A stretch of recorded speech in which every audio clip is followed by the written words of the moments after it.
plaisir de vous présenter Alice Dugast. Bonjour Yannick. Bonjour à Alice. tous. Donc pour moi, il était important de présenter Alice, puisqu'elle est musicienne et prof de yoga, mais pas que. Je vous expliquerai après pourquoi. Donc je vais t'inviter Alice à te présenter ton activité, ce qui t'anime.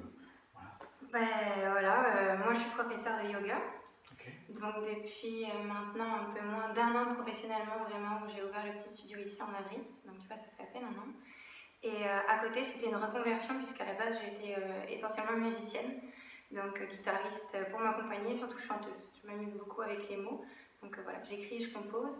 Et ça a été une reconversion suite à une découverte de la pratique en Sardaigne, où j'étais en fait animatrice artistique.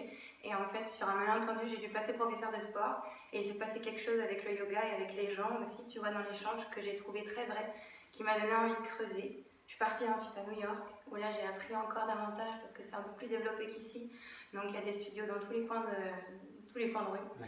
Et je suis vraiment tombée en amour avec la discipline, qui a réveillé pas mal de choses en moi, qui m'a beaucoup aidée. Et voilà où j'en suis.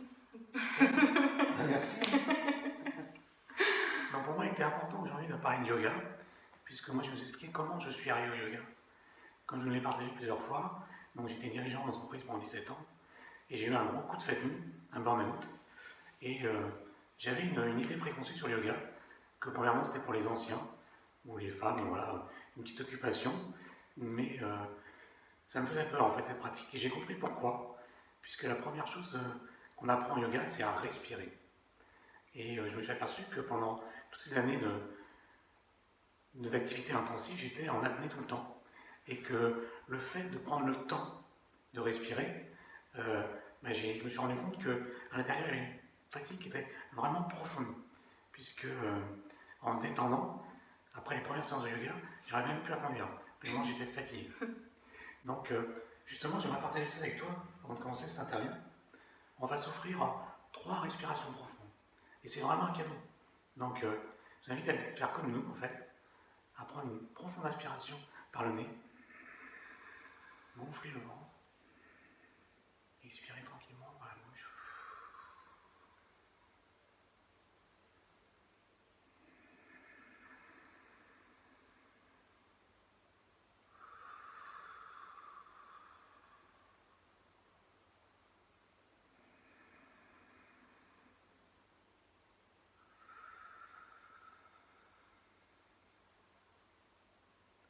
Merci beaucoup. Et en fait, ce moment, c'est vraiment un moment de pause qui permet d'éclaircir ses idées. Et pour moi qui ai traversé déjà 3 cancers et que j'ai mis en pratique le yoga chaque jour, je l'ai mis dans mes routines journalières et ça me permet vraiment d'avoir un équilibre mental, physique et émotionnel. Ça permet de me réguler. Donc ce qu'on va partager aujourd'hui avec Alice, et donc par rapport au yoga justement, il y a plusieurs styles de yoga. Lequel tu pratiques toi? Il y a plusieurs types de yoga, puis au-delà de ça, en fait, au-delà des classes, puis des étiquettes, je dirais qu'il y a autant de professeurs de style de yoga que de professeurs de yoga, parce que chacun va vraiment le transmettre comme il le ressent, donc ça va être vraiment différent selon les professeurs, mais on va quand même retrouver pas mal de similitudes dans chaque style. Moi, je pratique le Vinyasa Yoga. D'accord, ok. Donc en fait, le nom complet, là où je suis partie étudier en Inde, ça s'appelle l'Ashtanga Vinyasa Yoga. À ne pas confondre avec l'Ashtanga Ashtanga, puisque c'est assez différent. Dans le Vinyasa Yoga, on va vraiment suivre, en fait, ce qui va guider le cours, c'est l'alliance du souffle et du mouvement. Donc c'est vraiment l'alliance de la respiration et des asanas, des postures. Tu me diras dans tous les yogas. Mais là, en fait, on va avoir une liberté, une création de flow un peu plus fluide peut-être, puisqu'on ne va pas forcément passer par des vinyasas, donc tu sais, comme les petites salutations au soleil 1 entre chaque posture, un petit peu comme en Ashtanga. On va flotter d'une posture à l'autre, on va avoir un peu plus de liberté. Les cours en général ne se ressemblent pas trop. Mais c'est un yoga qui est plutôt dynamique. C'est un yoga qui est plutôt dynamique. Puisque c'est vrai que par rapport à ma croyance d'origine sur le yoga, je trouvais que c'était quelque chose qui était pépère. Et en fait, j'ai rencontré plusieurs styles de yoga. Et donc, le style que fait Alice est vraiment dynamique, c'est vraiment sportif. Et pour moi qui est très peu souple, je dois dire que je souffre beaucoup.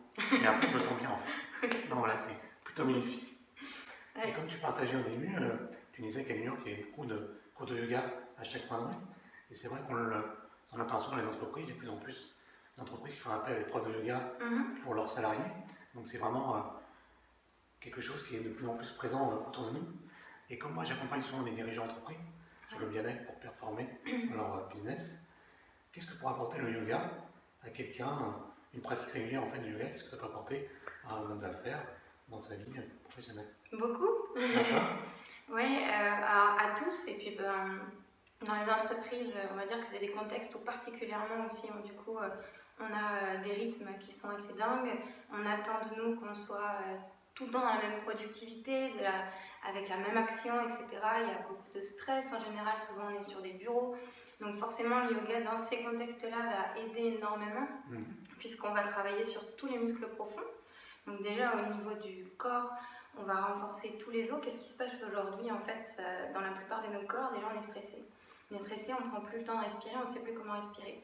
Donc là tout de suite, souvent, tu l'as peut-être ressenti déjà, il y a un poids qui se crée sur le plexus solaire.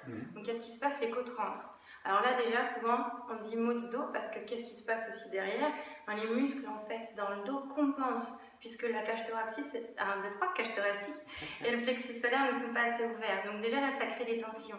Ensuite, les épaules rentrent vers l'intérieur. Il faut savoir que les épaules et les hanches, ça marche ensemble. Donc si les épaules rentrent, les hanches, elles se ferment. Qu'est-ce qui se passe si les hanches se ferment? Les genoux se ferment. Puis les genoux se ferment, donc les pieds créent un déséquilibre. Donc tout ça, autant dire que déjà, c'est pas très joli. Puis en plus, c'est assez catastrophique au niveau des points, des tensions. Et en général, on sait déjà que le corps et les émotions sont énormément liés. Donc ce qui se passe en yoga, c'est que déjà on réapprend à respirer, on réouvre le plexus solaire, on muscle tous les paravertébraux parce qu'on va venir travailler sur l'équilibre, le renforcement musculaire des muscles profonds du dos, entre autres de plein de choses. On va revenir réouvrir les hanches, donc créer aussi un vrai appui, tu vois, renforcer les jambes, recréer de l'équilibre, de l'ancrage. Donc voilà, être connecté à la terre, donc de la force, puis pouvoir rayonner plus fluide en haut, donc plus souple, plus de mobilité, donc forcément plus d'aisance pour parler, plus de confiance, plus de... voilà, tu vois. Donc forcément, pour un chef d'entreprise, mais un peu pour tout le monde, je crois qu'on en a tous un petit peu besoin, de se reconnecter à cet instinct, puis de retrouver ses empreintes, quoi. En fait. Ok. Donc une belle invitation. Donc on comprend à travers ce que tu dis que juste à travers la respiration et les postures, on recrée, donc on travaille les muscles profonds, on recrée une ouverture et on se retrouve dans un ancrage beaucoup plus profond qui nous permet d'aller de l'avant et vraiment d'aller plus dans notre vie et d'être plus ouvert vers les autres et plus actif dans ses activités professionnelles. Oui, tout à fait. Puis c'est le retour à soi, tu vois. Le yoga, je trouve que c'est la vérité en fait. C'est trouver ta vérité, trouver ton chemin. Il n'y a pas une seule vérité, il n'y a pas un seul chemin. L'idée, c'est qu'on est tous hyper connectés vers l'extérieur aujourd'hui. On a nos tablettes, nos téléphones, on a nos plannings, mais à quel moment on est connecté à l'intérieur en fait? Et c'est hyper important.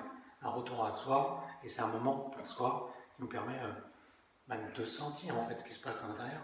Parce que quand on est toujours tourné vers l'extérieur, bien sûr. À l'intérieur, on est un peu de rentrer un petit peu plus à l'écoute de son instinct pour être davantage dans la vérité, puis en cohérence en fait, avec ses actions, avec ses pensées, savoir retrouver sa place aussi. Ok. Et justement, par rapport à ça, la plupart des gens qui ont du mal à changer, qu'est-ce que ça peut changer, impacter dans nos vies aussi? Pas que physique, mais par rapport aux émotions, par rapport à ce qu'on gardera derrière soi. Alors, en fait, un petit peu comme tu vois, ça relie un petit peu à ce que je te disais tout à l'heure, parce que le corps et les émotions sont reliés. Déjà, dans tous les cas, tout ce qu'on fait dans la vie, à partir du moment où tu amènes une rigueur, tu vas avoir des résultats. Et ce qui est assez surprenant avec le yoga, c'est que tu vois, j'ai des danseurs, des danseuses, des gens qui font du marathon, des plongeurs, bref, pas mal de sportifs. Et des personnes qui travaillent, tu vois, sur des étirements, des trucs depuis longtemps, mais qui n'ont jamais vu autant de résultats rapides que depuis qu'ils font du yoga, parce qu'on va travailler en alliance avec la respiration. Et ça change tout. Parce que la respiration, en fait, dans le mouvement, va vraiment te permettre à l'expiration d'aller plus loin, ou justement de solliciter un effort un peu plus important. Et il faut savoir que dans les muscles, en fait, on a des petites mémoires émotionnelles et musculaires. Donc forcément, quand on vient respirer dans une posture qui va venir dégager des choses, parfois... des élèves qui, même moi au début, et encore d'ailleurs, Tu peux avoir un fou rire, tu peux pleurer, tu peux te sentir en colère, tu sais pas pourquoi. Mais dans certaines postures, on va aller réouvrir des choses ou des émois, enfin des petites mémoires en fait qu'on a tendues, hein, tu vois, voilà, comprimées exactement, comme quand tu souris, tu rigoles, tu tousses, peu importe. On accumule des petites choses à l'intérieur du corps. Donc l'idée en fait ici, c'est vraiment de s'en libérer puis de recréer de l'espace.